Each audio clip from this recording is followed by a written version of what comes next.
হালধি আমাৰ ভাৰতবৰ্ষৰ মাটি আৰু সংস্কৃতিৰ সৈতে গভীৰভাৱে জড়িত এখন অমূল্য প্ৰাকৃতিক উপহাৰ।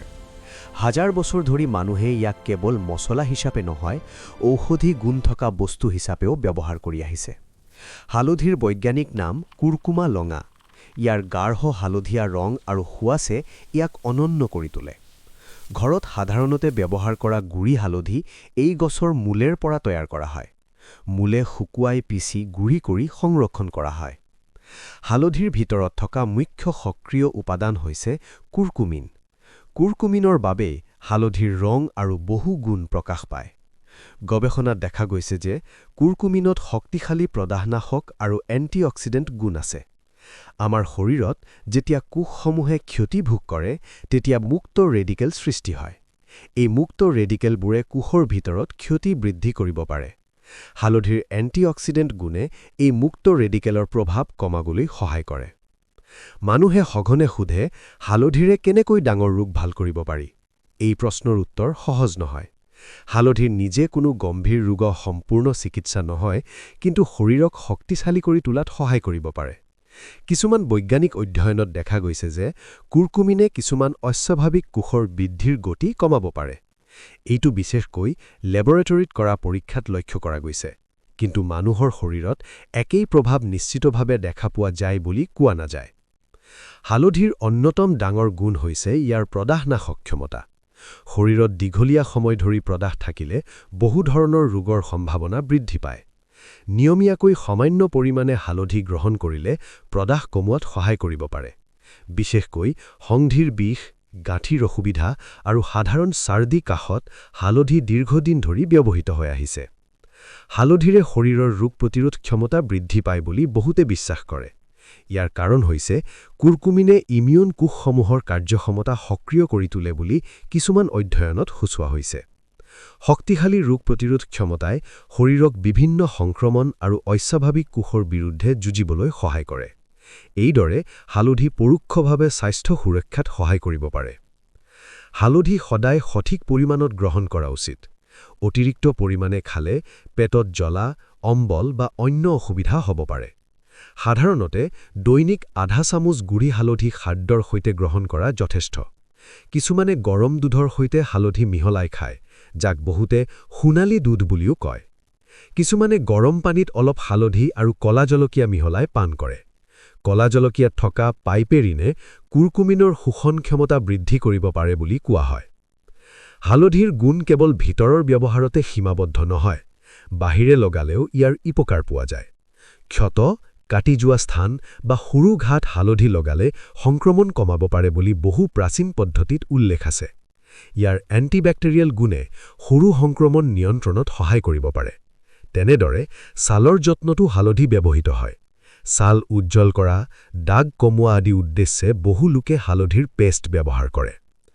ডাঙৰ ৰোগৰ ক্ষেত্ৰত হালধিৰ ভূমিকা সমৰ্থনমূলক বুলি ধৰা হয়, অৰ্থাৎ মূল চিকিৎসাৰ সৈতে স্বাস্থ্যকৰ খাদ্যাভ্যাস আৰু জীৱনশৈলীৰ অংশ হিচাপে হালধি গ্ৰহণ কৰিব পাৰি।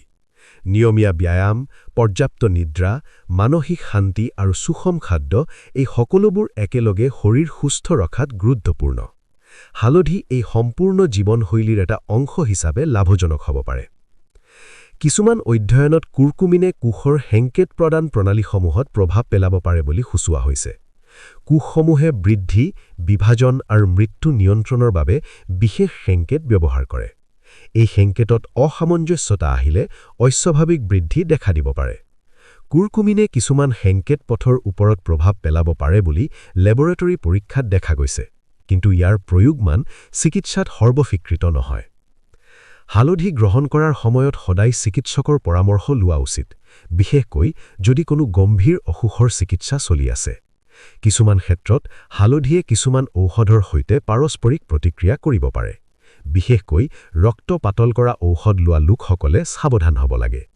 গৰ্ভৱতী মহিলায়ো অতিৰিক্ত পৰিমাণে গ্ৰহণ নকৰাই ভাল।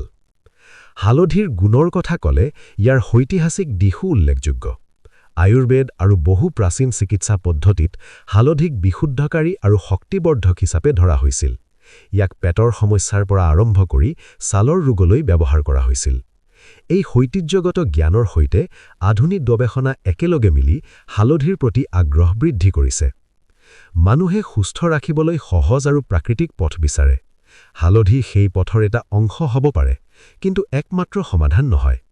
সুস্থকৰ খাদ্য, ধূমপান ত্যাগ, মদ্যপান পৰিহাৰ, নিয়মীয়া ব্যায়াম আৰু মানসিক সুস্থতা এই সকলোবোৰ মিলি শৰীৰক শক্তিশালী কৰে। হালধি এই সম্পূৰ্ণ যত্নৰ এটা অংশ হিচাপে লাভজনক হ'ব পাৰে। হালধিৰ সুগন্ধি আৰু ৰং আমাৰ খাদ্যক সুন্দৰ কৰি তোলে। ইয়াৰ গুণসমূহে শৰীৰৰ ভিতৰত নিঃশব্দে কাম কৰে।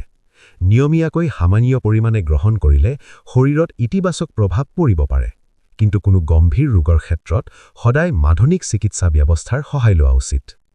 হালধি প্ৰকৃতিৰ এটা সৰল কিন্তু শক্তিশালী উপহাৰ। সঠিক জ্ঞান আৰু সঠিক ব্যৱহাৰে ইয়াৰ উপকাৰ লাভ কৰিব পাৰি। জীৱনশৈলীৰ সৈতে যুক্ত কৰি ইয়াক ব্যৱহাৰ কৰিলে সুস্থতা ৰক্ষাত সহায়ক হ'ব পাৰে। হালধিৰ বিষয়ে আলোচনা আগবঢ়ালে ইয়াৰ বৈজ্ঞানিক দিশ অধিক গভীৰভাৱে বুজা প্ৰয়োজন।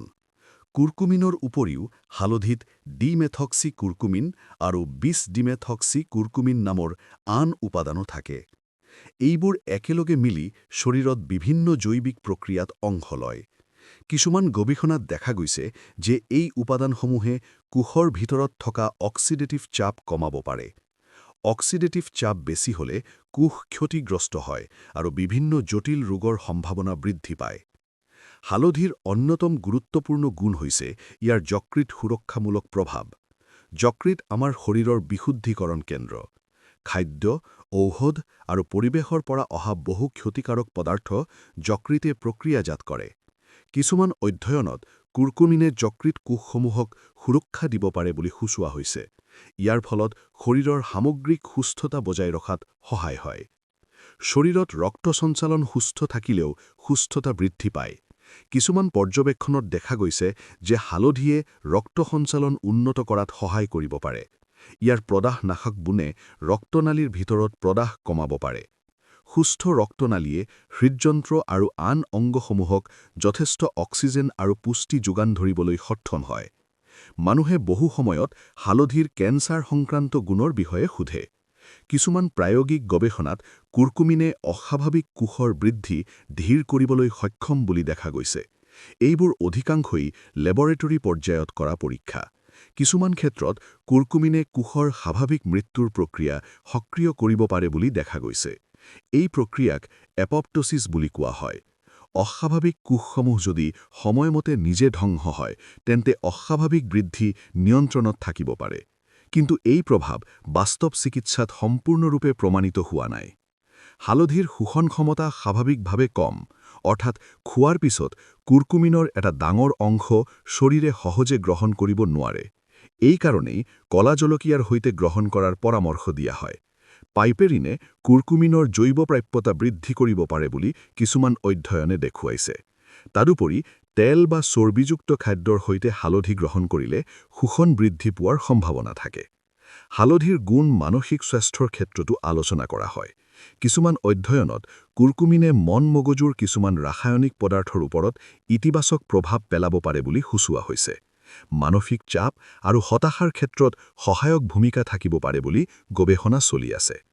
মানসিক সুস্থতা আৰু শাৰীৰিক সুস্থতা একেলগে জড়িত। এইদৰে হালধি পৰোক্ষভাৱে সামগ্ৰিক সুস্থতা উন্নত কৰিব পাৰে। হালধিৰ ব্যৱহাৰৰ ক্ষেত্ৰত নিয়ম মানা অতি জৰুৰী। ঘৰুৱা খাদ্যত স্বাভাৱিক পৰিমাণে ব্যৱহাৰ সুৰক্ষিত ধৰা হয়, কিন্তু অধিক পৰিমাণে সম্পূৰক হিচাপে গ্ৰহণ কৰাৰ আগতে চিকিৎসকৰ পৰামৰ্শ লোৱা উচিত। কিছুমান লোকৰ পেটৰ সমস্যাৰ সৃষ্টি হ'ব পাৰে, বিশেষকৈ পিত্তথলীৰ সমস্যা থকা লোকসকলে সাৱধান হ'ব লাগে। হালধিৰ এণ্টিমাইক্ৰবিয়েল গুণৰ কথাও উল্লেখযোগ্য। কিছুমান ক্ষতিকাৰক বেক্টেৰিয়া আৰু ফাংগাছৰ বৃদ্ধিৰ ওপৰত কুৰকুমিনে বাধা সৃষ্টি কৰিব পাৰে বুলি পৰীক্ষাত দেখা গৈছে। ইয়াৰ ফলত চৰু সংক্ৰমণ নিয়ন্ত্ৰণত সহায় হ'ব পাৰে, যদিও ডাঙৰ সংক্ৰমণৰ ক্ষেত্ৰত সঠিক চিকিৎসা প্ৰয়োজন। হালধিৰ ৰং আৰু স্বাদে খাদ্যৰ গুণগত মান বৃদ্ধি কৰে, কিন্তু ইয়াৰ মূল শক্তি নিহিত আছে ইয়াৰ জৈৱিক সক্ৰিয় উপাদানত। দৈনন্দিন জীৱনত সুষম খাদ্যৰ সৈতে হালধি অন্তৰ্ভুক্ত কৰিলে শৰীৰৰ ভিতৰত প্ৰদাহ কম থাকিব পাৰে। প্ৰদাহ কম থাকিলে বহু জটিল ৰোগৰ সম্ভাৱনা হ্ৰাস পায়। স্বাস্থ্য সুৰক্ষাৰ ক্ষেত্ৰত প্ৰাথমিক সজাগতা অতি গুৰুত্বপূৰ্ণ। নিয়মীয়া স্বাস্থ্য পৰীক্ষা, সুস্থ খাদ্যাভ্যাস, ব্যায়াম আৰু মানসিক শান্তি এই সকলোবোৰ মিলি সুস্থ জীৱন গঢ়ে। হালধি এই সামগ্ৰিক ব্যৱস্থাৰ এটা অংশ, একমাত্ৰ ভৰসা নহয় কিন্তু সহায়ক উপাদান। বৈজ্ঞানিক ক্ষেত্ৰত এতিয়াও বহু গৱেষণা চলি আছে। হালধিৰ নৱসংস্কৰণ, উন্নত শোষণ ক্ষমতা থকা প্ৰস্তুতি আদি উন্নয়ন কৰা হৈছে। এইবোৰৰ উদ্দেশ্য হৈছে কুৰকুমিনৰ সম্ভাৱ্য উপকাৰ অধিক ফলপ্ৰসূভাৱে লাভ কৰা। তেন্তে এই ক্ষেত্ৰত সম্পূৰ্ণ সিদ্ধান্ত এতিয়াও আগলৈ আছে। হালধিৰ ঐতিহ্য আৰু আধুনিক বিজ্ঞানৰ সংযোগে ইয়াক এক বিশেষ স্থান দিছে। প্ৰকৃতিৰ এই সাধাৰণ মূলৰ ভিতৰতে নিহিত আছে বহু সম্ভাৱনা, কিন্তু সঠিক জ্ঞান আৰু সঠিক ব্যৱহাৰে ইয়াৰ সৰ্বোত্তম ফল লাভ কৰিব পাৰে। শৰীৰ সুস্থ ৰখাৰ বাবে সদায় সমন্বিত দৃষ্টিভংগীৰ প্ৰয়োজন। খাদ্য, জীৱনশৈলী, চিকিৎসা আৰু মানসিক শক্তি এই সকলোবোৰ একেলগে কাম কৰিলে সুস্থতাৰ পথ সুগম কৰিব পাৰে। হালধি এই সমন্বয়ৰ এটা অংশ হিচাপে ব্যৱহৃত হ'লে সুস্থতাৰ পথ সুগম কৰিব পাৰে।